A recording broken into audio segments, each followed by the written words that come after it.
Olá, quarto ano! Estamos iniciando mais uma aula de matemática e eu quero que você pegue o material necessário para esta aula. Você vai precisar do seu livro de matemática, tá? O lápis e a borracha. Olha só, nós vamos continuar aprendendo sobre adição e subtração. Esse assunto foi trabalhado lá na aula inicial e nós vamos continuar nesta aula. Hoje eu vou falar sobre os termos da adição e também algumas propriedades da adição. Então, preste bastante atenção. Vamos lá? Então, pessoal, como eu já falei para vocês, hoje nós vamos continuar aprendendo sobre adição e subtração. Então, vamos começar falando sobre os termos da adição. Quais são os termos da adição? Para explicar para vocês, eu trouxe um exemplo do seu livro de matemática.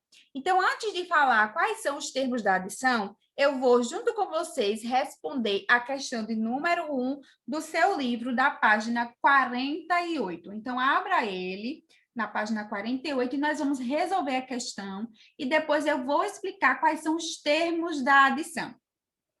Então, eu vou começar a fazer a leitura. A escola em que Daisy estuda fez uma campanha a fim de arrecadar dinheiro para a reforma de uma casa de repouso que a escola ajuda.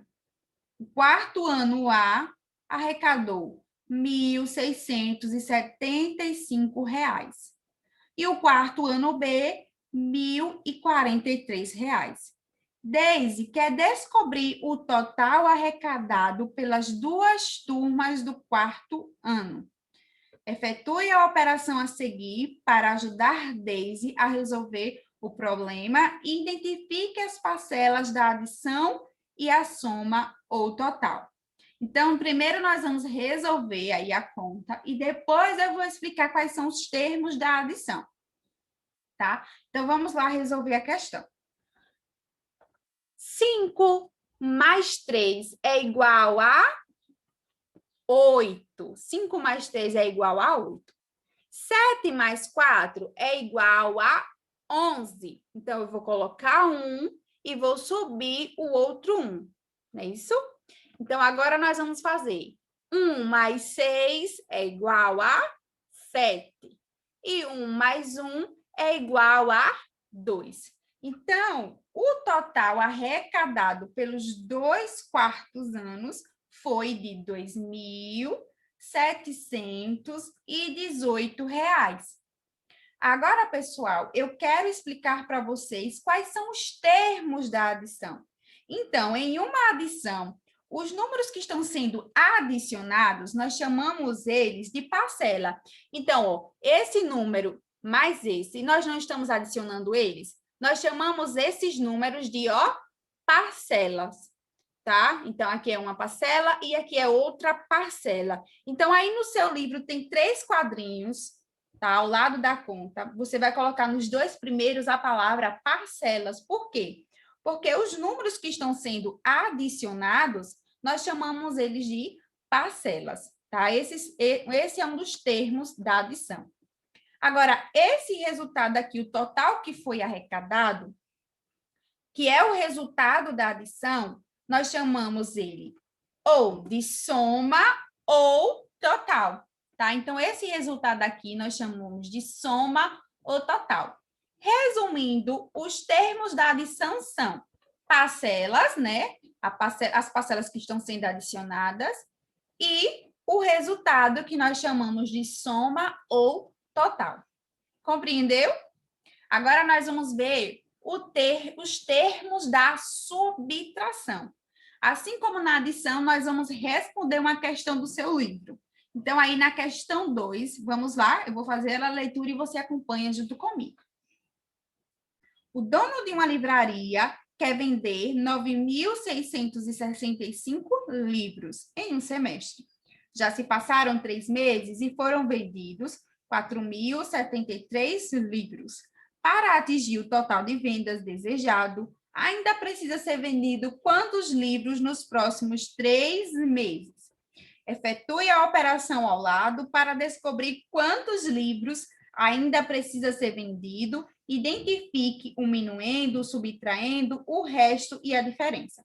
Então, primeiro nós vamos resolver a questão, né, para descobrir aí quantos livros ainda precisa ser vendido, e depois eu vou explicar para vocês os termos da subtração. Então, vamos começar a resolver a questão? Vamos lá. Eu tenho 5 e eu tiro 3, fico com 2. Muito bem. Eu consigo tirar de 6, 7? Não, eu não consigo. Vou pedir emprestado. Então, quando eu peço emprestado, o número 6 agora passa a ser 5, né? Porque nós pegamos um dele, e o número 6 vai receber o 1, que vai ficar 16. 16 que tira 7 é igual a 9, tá? 5 que tira 0 é igual a 5. E 9 que tira 4 é igual a 5. Então, aqui, nós podemos concluir que ainda precisa ser vendido 5.592 livros, tá? Então, nós já encontramos aqui a quantidade de livros que precisa ainda ser vendido. Agora, eu vou explicar para vocês os termos da subtração.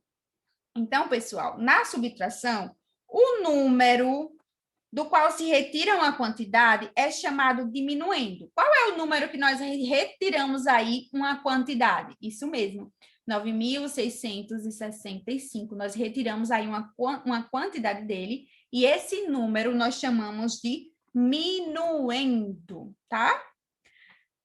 A quantidade que é diminuída, essa daqui, ó, no nosso caso, é essa daqui, que foi a quantidade que foi diminuída.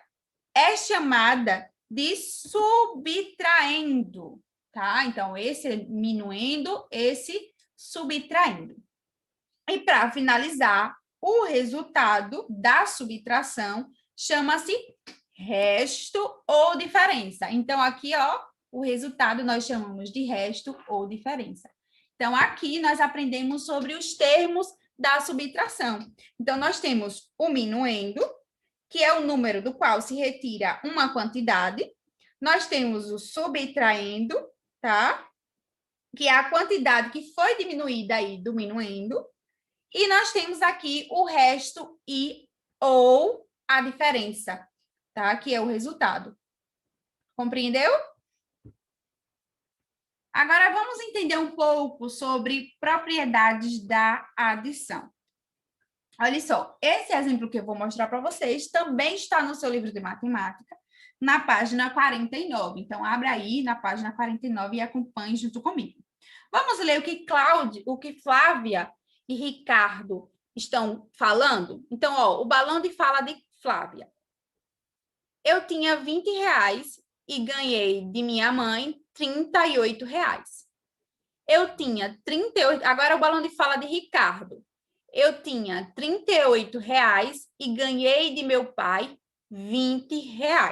Eu quero saber de vocês, quem aí ficou com uma quantia maior? Quem ficou com a quantia maior? A resposta é nenhum dos dois. Flávia e Ricardo ficaram com a mesma quantia, R$ 58. Como assim, professora? Perceba que Flávia ganhou R$ 20 e R$ 38. E Ricardo ganhou a mesma quantia. A diferença foi que ele falou primeiro que tinha ganhado R$ 38 e depois ele falou que ganhou 20. Ele só mudou a posição do número. Aqui eu quero dizer para vocês, olha só. Flávia disse primeiro 20, depois 38. Ricardo disse primeiro 38 e depois 20. O que é que nós podemos concluir aqui? Quando nós mudamos a ordem das parcelas, a soma ela não muda, ela não se altera. Por quê? Porque esse é um fato da adição. E esse fato nós chamamos de propriedade cumulativa da adição. Não importa se você muda a posição que ele está, ele vai ter o mesmo resultado. E agora, para compreender essa questão da propriedade da adição, nós vamos resolver essa questão que é do seu livro, que é a questão 3 da página 49. Vamos resolver juntos? Leia o que a professora está dizendo e depois responda a questão. Olha o que a professora está dizendo. Em qualquer adição, quando mudamos a ordem das parcelas, a soma não se altera. Esse fato é chamado de propriedade cumulativa da adição. Quais dos itens abaixo representam essa propriedade? Observe, quais desses exemplos aqui, desses 4 exemplos, A, B, C e D, está representando essa propriedade? Ó, quando mudamos a ordem, ou seja, só mudou a ordem das parcelas, a soma não se altera. Nós conseguimos encontrar essa propriedade tanto na letra A, não é isso? Observe. Tá vendo? Só mudou de posição. E na letra C também. Então, a resposta é letra A e letra C. E aí, pessoal, conseguiu compreender todo o conteúdo que foi passado nesta aula? Eu espero que sim. Hoje nós aprendemos os termos da adição, da subtração, resolvemos algumas questões dos nossos livros, não é isso? Eu espero que vocês tenham gostado da aula, que tenham acompanhado a resolução das questões e também tenha feito, né, praticado aí junto comigo. Eu vou ficando por aqui. Tchau, até a próxima.